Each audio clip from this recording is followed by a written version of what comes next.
Et justement ce terrain synthétique qui voit l'entrée des joueurs des deux équipes pour cette première journée de 2026, 17e et dernière journée de la phase allée de ce championnat national. D'abord côté Fleury avec du assez classique sauf la titularisation Thomas de Grégoire Lefebvre au poste de latéral droit.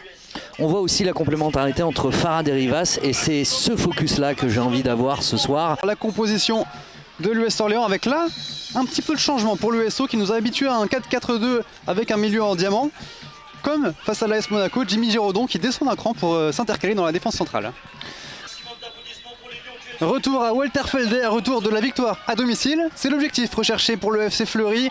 Pour l'USO, il faut confirmer en 2026 les belles promesses de l'an dernier, 17e journée de championnat national. Vous êtes bien entendu sur FFF TV, comme pour l'ensemble du championnat national. Dibnouba et de Fedel Koumisti.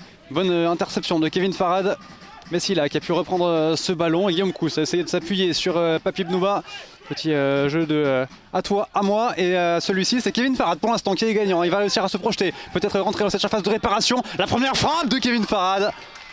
C'est au-dessus du but de Charlie Jean. Mais la première opportunité de cette rencontre, elle est pour le FC Fleury. Il peut y avoir de réelles opportunités. Il a réussi à trouver au bourg et encore une fois on cherchait Kevin Farad au bourg qui se retrouve avec le ballon. La feinte est réussie, il a du monde autour. Est-ce qu'il va réussir à placer son petit ballon plat du pied? C'était le bon geste. Charlie Jean était masqué mais il a réussi à se saisir de cette balle. Deuxième tir, le premier cadré pour le FC Fleury, 10e minute de jeu.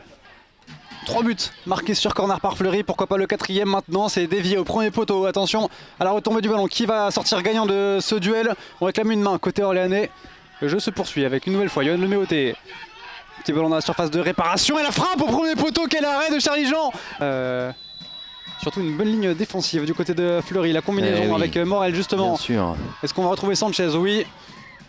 Le crochet face à Yoann Leméoté. Superbe la passe pour Guillaume Cousse dans la surface de réparation. La frappe elle est contrée par Silla. Et l'arrêt de Gaël Alette. Très attentif encore une fois le portier francilien. Et là le bon pressing de Yoann Leméoté sur Esteban Mouton, ça permet de récupérer. Leméoté encore, il a du monde dans la surface de réparation. Jonathan Rivas qui va rentrer, il y a Kevin Farad au centre, il réclame le ballon. Le centre il est fait, c'est pas Kevin Farad, c'est Clément Badin. Mais le résultat est le même, c'est dans les 5,50. Il pousse le ballon dans le but vide. Et un but à 0 pour le FC Fleury, 21e minute de jeu. On n'attend plus que le coup de sifflet de Monsieur Legaz, c'est parti. Et Yoann Leméoté qui la tente effectivement direct, ça va passer au-dessus.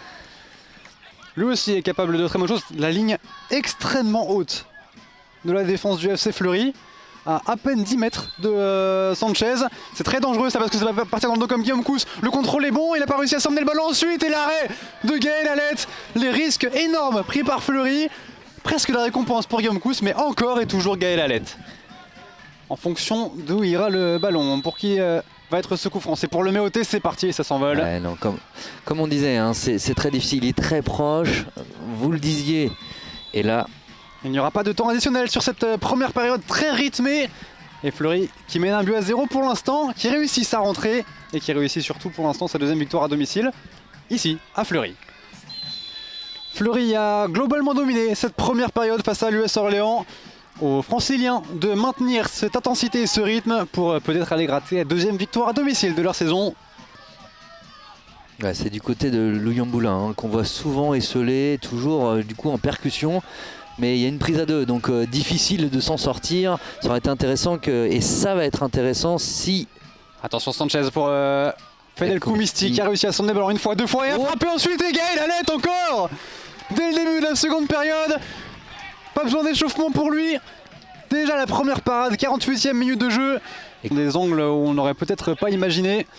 Et puis on parlait en off hein, de la taille des gardiens de but aujourd'hui. On disait que justement il fallait être grand aussi pour être performant, mais grand et rapide. Parade au duel avec Esteban Mouton. C'est Kevin Farad qui s'en sort et la parade aussi de Charlie Jean. Et bien voilà, une parade partout. Le début de seconde période est lancé.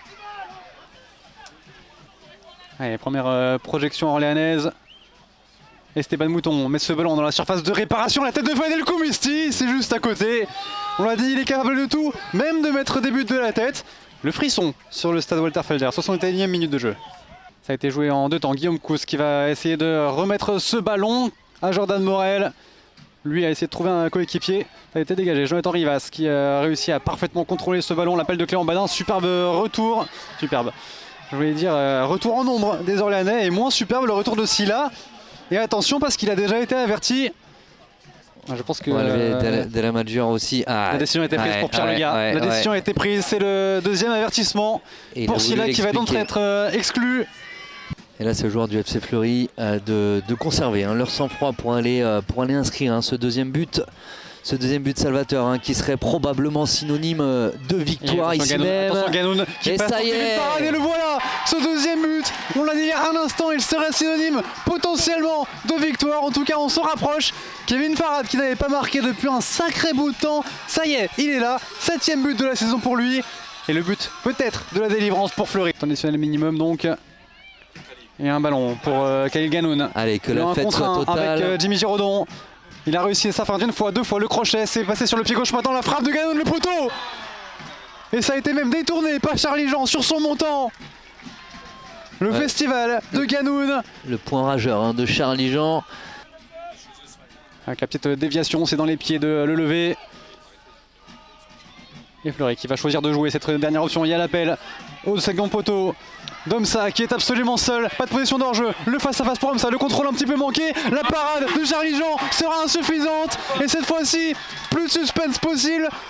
Le sort Léon est à terre et le FC Fleury tient sa première victoire à domicile depuis le mois d'août. 3-0 pour le FC Fleury, 90 plus 4 pour ce but. Ouais, et puis avec ce qui tombe, mais il y a peut-être ça va pas favoriser le jeu des féminines. En tout cas, ça a favorisé le jeu des masculins d'être sur ce terrain de Walter Felder. 3-0 pour le FC Fleury. Deuxième victoire à domicile de la saison pour le FC Fleury. Deuxième victoire ici à Walter Felder.